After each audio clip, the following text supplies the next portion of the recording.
Awaken your spirit, chosen ones. When people lose control over you, they don't get quiet, they get nervous. That's the part nobody prepares you for.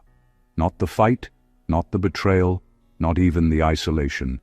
It's the moment you realize the very people who once acted untouchable are suddenly watching you, like you're the unpredictable variable in a room full of planned outcomes. The energy shifts, conversations change, smiles start coming a second too late, and you can feel it. Something has gone off script. Here's a fact that most people overlook. Groups that rely on secrecy and influence collapse fastest when their target stops being emotionally available, not when they're exposed, not when they're challenged loudly, but when the person they were feeding on disengages and regains internal authority. Power structures built on manipulation don't fear confrontation, they fear independence, because independence can't be negotiated with, threatened, or guilted back into place. What makes this story unsettling is that there was no dramatic showdown, no grand announcement, no victory speech, just one individual quietly refusing to stay programmable. While they were busy coordinating reactions, you were recalibrating your entire operating system, and that's where things started getting awkward for them. Because nothing terrifies a coordinated group more than someone who no longer reacts on cue.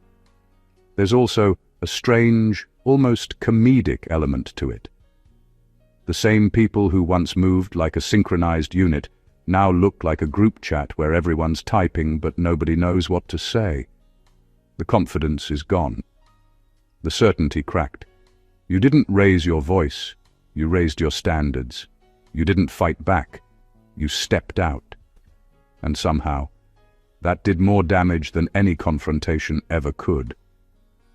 This isn't a story about overpowering enemies or playing hero. It's about what happens when someone exits a psychological trap without asking for permission, when the influence dries up, when the target stops being the target and becomes the anomaly. That's why they're uneasy. Not because you attacked them, but because you walked away with your mind intact. Number one, you didn't fight them on their battlefield. You removed yourself from their spell economy. They thought power meant pressure, noise, coordination, numbers. They believed if enough people thought the same thing about you, spoke the same way about you, or reacted to you in sync, you would eventually bend. That was the battlefield they built. Emotional engagement, constant reaction, endless explanation. What they never planned for was you stepping off it completely. Not storming away, not making a scene. Just quietly refusing to keep paying into a system that only worked because you were present inside it. Their influence ran on something very simple: your energy, your attention, your emotional responses. Every time you felt the need to defend yourself, over-explain, prove your intentions, or fix what they distorted, the system stayed alive. You were unknowingly funding it. The moment you stopped doing that, the machinery began to stall. No reactions to recycle, no emotions to twist, no access point left to exploit. And without access, their so-called power became theoretical instead of real.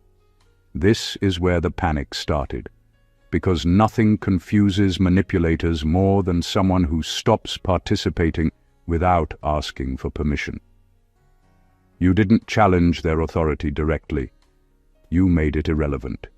You didn't argue with the narrative. You exited it. That's a loss they can't spin, because it exposes the truth. They were never strong on their own. They were strong because you were there. What looks like withdrawal from the outside was actually precision. You conserved your energy instead of wasting it on people committed to misunderstanding you. You stopped reacting to bait disguised as concern. You stopped feeding conversations that went nowhere. And slowly, almost comically, the pressure dropped. Not because they became kind, but because they ran out of leverage.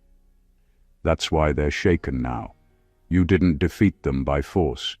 You defeated them by understanding the real currency of control and refusing to spend another unit of it. Once you step out of the spell economy, there's nothing left for them to trade in, and they know it. Number 2. They lost because you refused to internalize the identity they assigned you. From the beginning, they needed you to accept a role. Not because it was true, but because it was useful. Every manipulative group survives by deciding who people are before those people decide for themselves. You were framed as the problem, the odd one out, the unstable one, the difficult one, the one who doesn't get it. None of those labels were accidental. They were tools. Once a label sticks, everything you do gets filtered through it, and suddenly you're defending yourself instead of living your life. What they expected was slow erosion, a little self-doubt here, a second guess there. Maybe you'd start adjusting your behavior to seem more acceptable. Maybe you'd shrink parts of yourself to avoid friction. That's how identity capture works. You don't get forced into a box. You get nudged into stepping inside it on your own. But you didn't, and that refusal broke the entire strategy. Instead of arguing with the labels, you simply didn't wear them. You didn't wake up every day trying to disprove what they said. You didn't spend your energy correcting their version of you. You quietly checked in with yourself and realized something important. The people defining you had no real authority over your inner life. Once that clicked, the labels stopped sticking. Words only have power when you agree they describe you. This is where their grip slipped, because control depends on internalization. They needed you to believe their story about you, even a little. Once you stopped measuring yourself through their lens, their opinions lost weight. You could hear the talk without absorbing it. You could notice the behavior without personalizing it. And when that happens, manipulation has nowhere to land. What scared them wasn't defiance. It was your neutrality. You weren't trying to prove you were good. You weren't trying to show you were right. You simply knew who you were, and that knowing didn't require witnesses. That kind of self-definition can't be negotiated, threatened, or rewritten. They lost because they were fighting for control of an identity you had already taken back. And when someone owns their identity from the inside, no group, no narrative, and no coordinated effort can overwrite it. Number 3. What terrified them most was not your resistance. It was your clarity. They thrived on confusion. Their power depended on foggy lines, half-truths, and unpredictable reactions. They counted on hesitation, guilt, and doubt. The moment you acted without clarity, they lost their advantage. They weren't afraid because you said no or pushed back. Those things they could handle, even anticipate. What shook them to the core was that you could see the mechanics of their game and operate outside it. You weren't reacting emotionally. You weren't guessing. You weren't feeding the narrative they spent months constructing. You were functioning from a place that had no openings for manipulation. Clarity doesn't just break control, it exposes it. Once you understood their motives, methods, and what they needed from you, every tactic they deployed lost impact. Their whispers, their staged alliances, their subtle digs, none of it landed. They were no longer invisible, mysterious, or untouchable. You saw through the theater, and that kind of vision is terrifying because it can't be bargained with. There's no room for lies or illusions when someone operates with that level of understanding. Even more, clarity is contagious. When you carry it, it radiates in small ways that disarm their allies, disrupt their timing, and sow doubt in their ranks. They start questioning each other, second-guessing the plan, losing the rhythm they depended on. The more you operate with certainty, the more chaotic their coordinated system becomes. They relied on a network of fear, but fear only works when it is paired with uncertainty. Remove the uncertainty, and suddenly their fear has no place to land. They probably didn't notice it at first. They expected subtle resistance, small errors, maybe a short emotional outburst. But what they got was precision, decisions made without hesitation, boundaries enforced without drama, a calm, unshakable presence that rendered their schemes irrelevant. That level of control over yourself, over your perception, over your reactions, was more dangerous to them than any direct fight. They weren't just losing influence. They were realizing that the person they thought they could manipulate had become untouchable, because you could see everything, and nothing you did could blind you. Number 4. You didn't expose them publicly. You exposed them structurally. They were prepared for noise, accusations, emotional reactions, public call-outs. That's what they train for. They know how to twist stories, flip blame, and turn exposure into chaos. What they were not prepared for was you changing the structure around them so their influence stopped working. You didn't try to convince everyone who they really were. You simply made it impossible for their tactics to function the way they used to. Instead of fighting the narrative, you changed the conditions that allowed the narrative to survive. You altered routines. You withdrew cooperation. You stopped being predictable. Small shifts on the surface, but massive consequences underneath. Their messages stopped landing. Their pressure points stopped producing results. Their usual moves didn't trigger the reactions they counted on. And when a system relies on repetition, disruption is fatal. This kind of exposure is invisible at first. From the outside, it looks like nothing happened, but inside their world, everything starts malfunctioning. The people they leaned on start hesitating. The timing goes off. Coordination weakens. Not because you said anything, but because the structure that carried their influence no longer had access to you. You removed key supports without announcing it, and the whole thing started wobbling. They couldn't call you out because you didn't attack them. They couldn't retaliate because you didn't accuse them. There was nothing to defend against, nothing to disprove, nothing to twist. All they could feel was loss of control, and loss of control is terrifying when power has always been indirect. What really unsettled them was how clean the shift was. No mess, no public drama, no emotional explosion, just consequences quietly stacking up. They realized their authority only worked inside a specific arrangement, and you stepped outside that arrangement without asking permission. That's not rebellion, that's removal. Structural exposure leaves no villain and no hero. It leaves only truth. If something stops working the moment one person withdraws, it was never strong to begin with. They weren't exposed because you told on them. They were exposed because once you changed the structure, their power couldn't survive the light of normal reality anymore. Number 5. Their strength depended on collective intimidation. Yours didn't. They were never powerful as individuals. Strip away the group, and what's left is hesitation, insecurity, and borrowed confidence. That's why they moved in packs, shared looks, coordinated silence, echoed opinions. It wasn't unity, it was insulation. Each person hid behind the presence of the others, using numbers to simulate authority.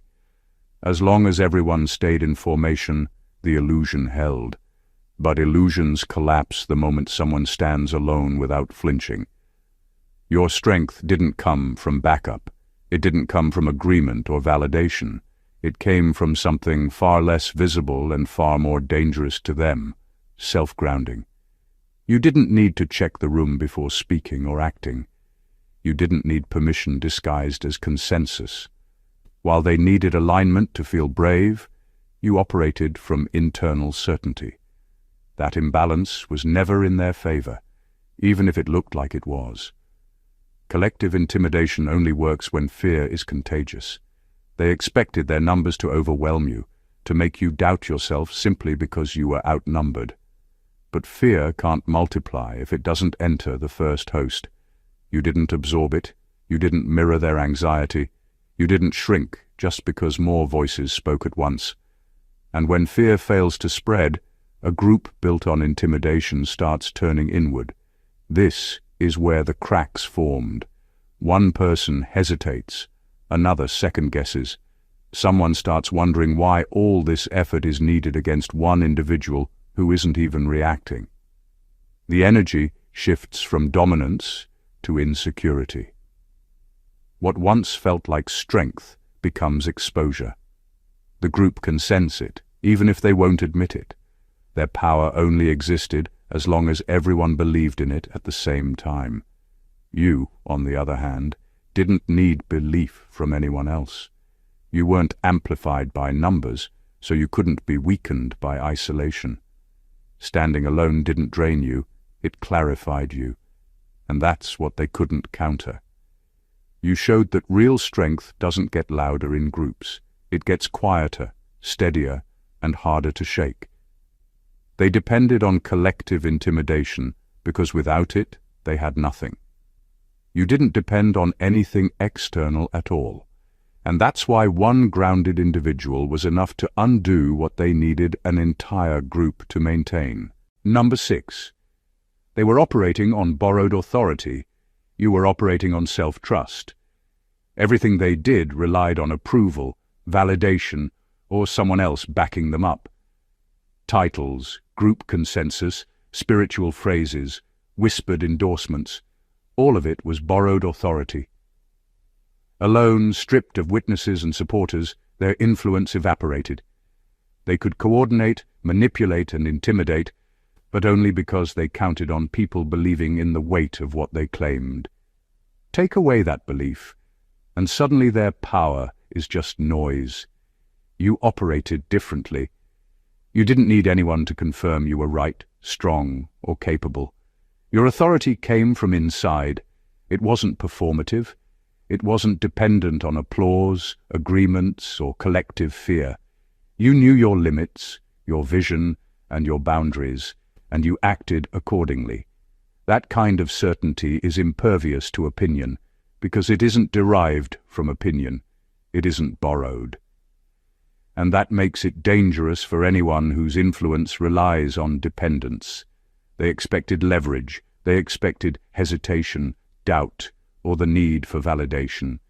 Instead, they found someone who trusted their own instincts more than any narrative they could create. When a group built on borrowed authority encounters someone who refuses to borrow, the rules break. Their threats have no weight, their stories have no traction. Their coordinated strategies fall flat because the target they assumed would be pliable is unmovable. What they didn't anticipate is that self-trust radiates. It communicates a quiet warning. You are no longer programmable, and you are no longer predictable. Their whispers, their alliances, their attempts to prove themselves suddenly lose all impact. You don't argue, you don't prove, and you don't explain, because you don't need to. Your inner certainty does the work for you, and it exposes theirs as hollow. They were built to survive on dependence, manipulation, and borrowed credibility. You proved that someone grounded in self-trust doesn't need a system to survive. That invisible internal authority becomes the most destabilizing force in any room.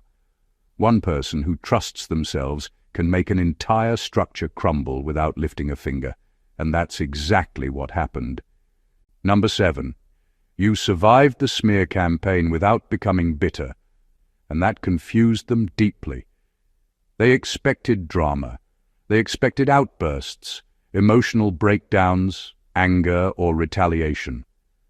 That's how their game works.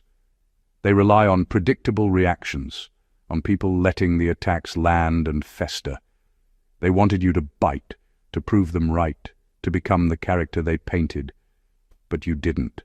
You stayed intact. You didn't play their game.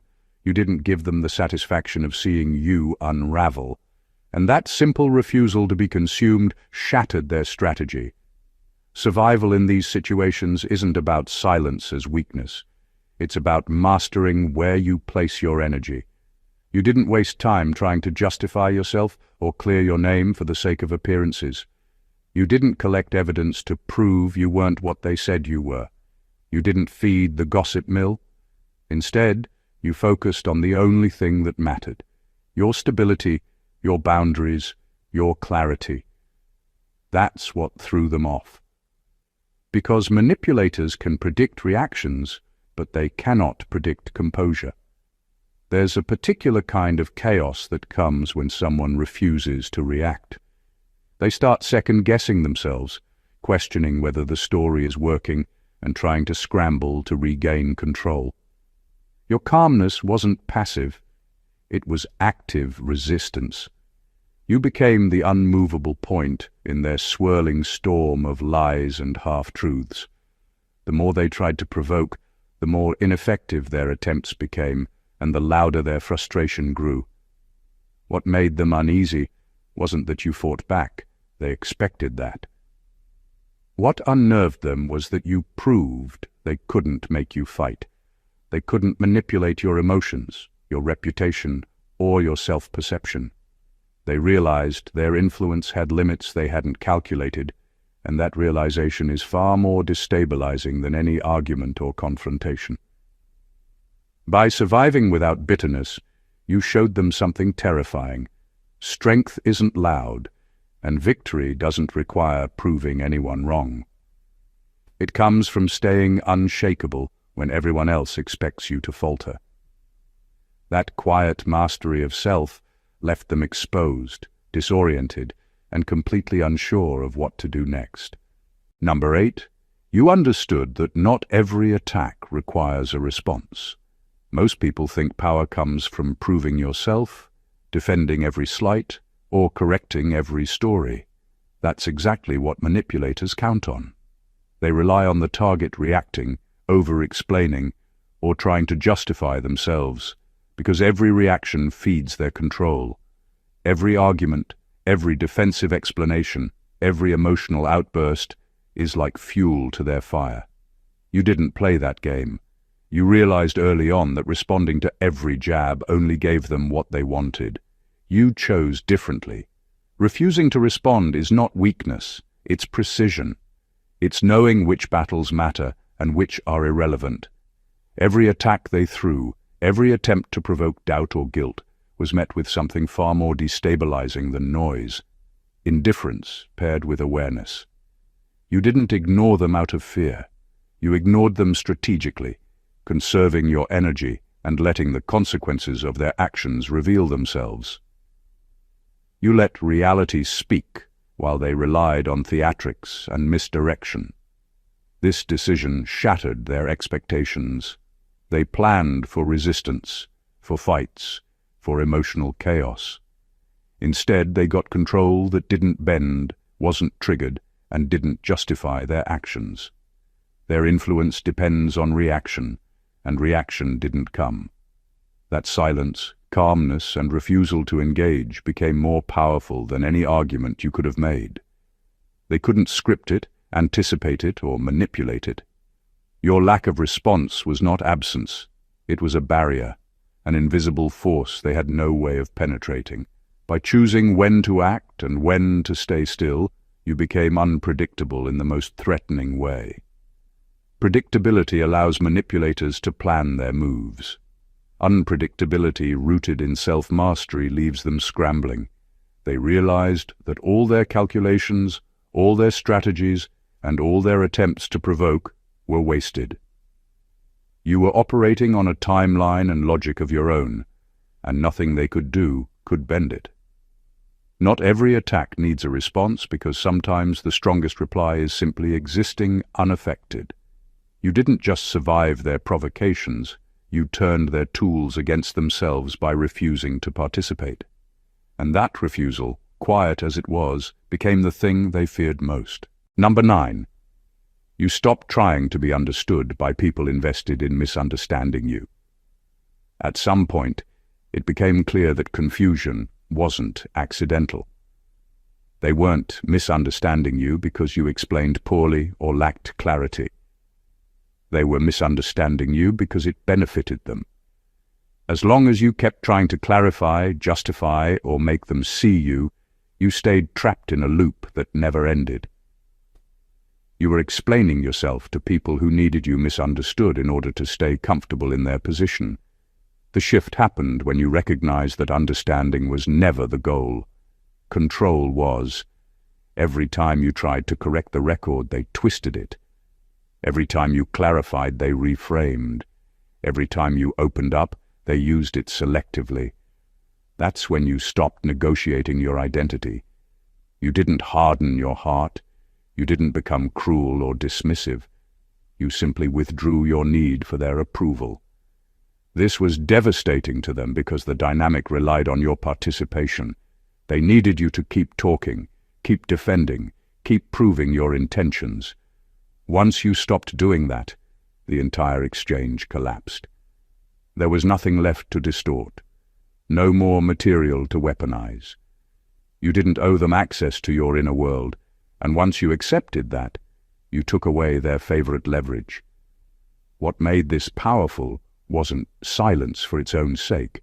It was acceptance. You accepted that some people are committed to misunderstanding you because truth would force them to change. And you chose peace over performance. You chose alignment over endless explanation.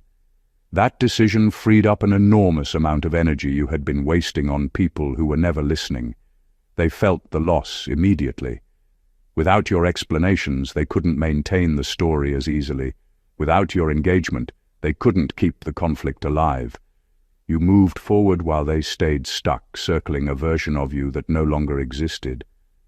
That's when frustration set in, because nothing is more unsettling than losing access to someone you once felt entitled to dissect. You didn't need to be understood by everyone anymore. You understood yourself, and that was enough. Once you stopped explaining yourself to people invested in misunderstanding you, you stepped out of their grip completely, and there was nothing they could do to pull you back in. Number 10. They underestimated how much strength is built in solitude. While they were busy coordinating, scheming, and trying to manipulate outcomes, you were quietly alone, integrating experiences, observing patterns, and building resilience. Solitude isn't emptiness. It's the training ground for clarity, discipline, and unshakable self-reliance. They assumed isolation would weaken you, make you vulnerable, or force you to bend to their pressures. Instead, it became your advantage. Every moment spent alone fortified your mind, sharpened your perception, and strengthened your internal authority in ways they could never replicate. The kind of power cultivated in solitude doesn't shout. It doesn't demand recognition. It grows quietly, consistently, and relentlessly like roots sinking deep into solid ground. You had no one to perform for, no crowd to impress, no hierarchy to appease. Every decision, every boundary, every insight came from your own judgment and reflection. By the time they tried to measure your strength, it had already surpassed anything their group dynamics could match. They built their confidence on echoes. You built yours on reality. They underestimated that power because it's invisible. While they were measuring influence by reaction, numbers, and social validation, you were measuring yourself by insight, resilience, and alignment with truth. The isolation they feared as weakness became the forge where your identity hardened, and your presence became unassailable. They couldn't predict you because they were calculating based on dependency, not independence. And there's a psychological edge to it they didn't anticipate. The more they relied on collective fear and coordinated manipulation, the more isolated and unshakable you became.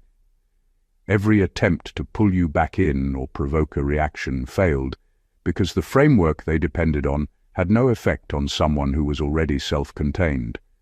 They realized, too late, that one person standing firmly alone can dismantle the illusion of control that took a whole group to maintain. Solitude taught you patience, observation, and self-trust. It revealed that real strength doesn't need validation, coordination, or approval. It only needs a mind willing to stand alone, a heart unwilling to compromise integrity, and a presence that no group can influence. That's why they didn't just fail. They panicked. You weren't just surviving in solitude. You were thriving in a way they could never touch. Number 11. Your healing exposed their dependency on your dysfunction. For as long as they held influence over you, your pain, confusion, and self-doubt were their currency. Every reaction you had, every moment of hesitation or insecurity, they counted as a deposit into their system of control. They thrived because your energy, when mismanaged or manipulated, amplified their sense of power. Your struggles were not incidental. They were essential to their perception of dominance. But the moment you began to heal, everything changed. Your growth wasn't just personal. It was destabilizing to them. Healing in this context isn't just about feeling better. It's about reclaiming agency over your mind and emotions. When you stopped allowing their actions to dictate your state, when you repaired the fractures they had relied on, you essentially removed the foundation of their influence. They weren't facing a stronger you in a physical sense. They were confronting someone whose inner equilibrium couldn't be touched, twisted, or exploited. That realization is terrifying to anyone whose strategy depends on someone else's imbalance. Your recovery also revealed how fragile their system truly was. They had been operating under the illusion that their power was inherent, that their coordination and manipulation were invincible. But they weren't strong. They were sustained by your vulnerabilities. Once those vulnerabilities were gone, they had no leverage, no predictable reactions, no way to assert control. Your healing exposed that their dominance was borrowed, conditional, and entirely dependent on the continuation of your struggle. The effect on them was both immediate and insidious. They could no longer manipulate you with guilt, fear, or confusion. Their plans unraveled quietly but powerfully, because what they had relied on to keep you contained had disappeared. Every tactic that once worked suddenly felt empty, and that emptiness bred panic. Healing, in its purest form, is a kind of invisible rebellion. You didn't attack, retaliate, or call them out. You simply restored yourself. And in doing so, you demonstrated something more dangerous than confrontation. A person who can exist whole, intact, and unshakable outside the web of manipulation becomes untouchable and exposes the illusion of power for what it really is. Number 12. They're afraid because you didn't replace them. You outgrew them. Their entire strategy depended on keeping you within reach, within the narrative they controlled. They assumed that conflict could only be resolved if you stayed on their terms, if you remained visible in their orbit, if you stayed engaged in the dance they choreographed. What they didn't anticipate is that you didn't need to fight them, prove yourself, or replace their presence with something else. You didn't rise above them to show dominance. You rose above them by moving beyond their relevance entirely. That is far more destabilizing than any confrontation could ever be. Outgrowing someone is subtle but absolute. It doesn't require drama, confrontation, or explanation.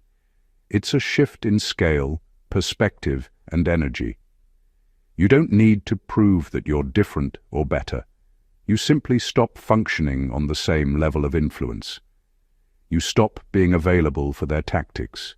You stop participating in the expectations they set. And suddenly, everything they relied on to define themselves, maintain control, or feel effective no longer works. That creates a type of fear they cannot calculate, because it isn't about retaliation or correction. It's about absence. This is terrifying to manipulators because their power depends on proximity. They need you in the frame to validate their efforts, to justify their control, to sustain their narrative. When you outgrow them, none of that applies anymore. You exist outside the parameters they can influence, predict, or exploit. Every whisper, every attempt to provoke, every coordinated pressure point loses effectiveness, not because you're reacting differently, but because you're no longer playing the same game. Outgrowing someone doesn't need spectacle. It needs clarity and persistence. By stepping beyond the orbit of their influence, you communicate something far more powerful than resistance: autonomy. They weren't just losing leverage. They were realizing that you had transcended their capacity to control or contain you. That realization doesn't make them angry, it makes them panicked, because they understand instinctively that what they had depended on is gone, and it cannot be reclaimed. When you outgrow them, their relevance dies quietly, but completely. Number 13. You proved that one grounded individual can disrupt an entire covert system. Their operations relied on coordination, alignment, and predictability. Every step, every whisper, every subtle move was part of a larger web designed to manipulate, control, and contain. They assumed that one person could be managed, guided, or neutralized within their network, that someone alone couldn't dismantle what took a group to construct. They were wrong. You demonstrated that all it takes is one person anchored in clarity, self-trust, and discipline to make the whole system wobble. Being grounded doesn't mean loud confrontation or dramatic gestures. It means moving with intention, understanding your value, and refusing to participate in the scripts they set. Every predictable reaction you withheld, every boundary you enforced, every action guided by insight rather than fear, chipped away at the structure they depended on. To them, it must have looked like chaos without a cause, because they couldn't trace the disruption to a single moment. They only saw the unraveling. Covert systems thrive on dependency. They survive because members play roles, feed each other's narratives, and maintain a delicate balance of fear, loyalty, and obligation. But one grounded individual interrupts the flow. Without predictable reactions, their plans lose rhythm. Without internal access, their strategies fail. Without emotional leverage, their coordination collapses. You didn't fight them openly, but you dismantled the mechanics they relied on by refusing to be part of them. The quiet potency of one person acting with self-sovereignty is something manipulators never fully anticipate. They prepare for conflict, deception, and argument, but they cannot prepare for someone whose power is invisible yet absolute, someone whose control over themselves renders external attempts irrelevant. Every coordinated effort they made suddenly lacked foundation. Every alliance faltered. Every threat became hollow. You became the anomaly in their system, the factor that couldn't be predicted, managed, or coerced. And in exposing that vulnerability, you proved a lesson that shakes the very core of manipulation. One grounded, self-reliant individual is more disruptive than an entire network. They can try to regroup, recalibrate, or rebuild, but the truth is clear. One person operating from clarity and certainty can unravel what a dozen people spent years constructing. And that is why they are shaken, scrambling, and completely off balance. Number 14. They're shaking because they know you can never be reduced again. Once someone has seen through deception, survived attempts to manipulate them, and rebuilt themselves from a place of truth, they cross a line that can never be reversed. You reached that line. No lies, no intimidation, no coordinated attacks, and no emotional pressure can pull you back into the system they once controlled. That's what terrifies them. They are facing a person who has transcended the limits they once assumed were unbreakable. You are no longer a participant in their schemes, and that freedom is unassailable. They relied on control, but control only works if the other person can be contained. Every effort they made to dominate, gaslight, or destabilize you was a test to see if you could be bent, misdirected, or manipulated. You passed every test, not by fighting harder, but by refusing to enter their arena on their terms. Every strategy they deployed failed because you refused to shrink into the category they tried to place you in. They are shaking because that refusal isn't temporary, it's permanent. The power of never being reduced again is subtle, but catastrophic for manipulators. You don't have to attack. You don't have to expose them publicly. You exist independently of their narratives, unshaken by their attempts, and ungoverned by their rules. That freedom is like a mirror to their own fragility. It reflects everything they were counting on: your confusion, your self-doubt, your compliance, and it shows that their influence was never real. It was contingent on your participation. What makes this unbearable for them is that you no longer operate on their timeline or under their terms. You've moved beyond predictability, beyond reaction, and beyond their authority. Every threat, every ploy, every whisper of control hits nothing but solid clarity. You are a presence they cannot manage, a reality they cannot rewrite, and a force they cannot diminish. They are shaking, not because they fear what you will do. They fear that nothing they do can ever affect you again. And that realization, quiet but absolute, is far more destabilizing than any confrontation could ever be. You are untouchable because you cannot be reduced, and that is the ultimate defeat for anyone who depended on control. Conclusion. What we've explored here is not just a story of survival, it's a masterclass in reclaiming power that was never meant to be given away. Every point shows the same truth from a different angle.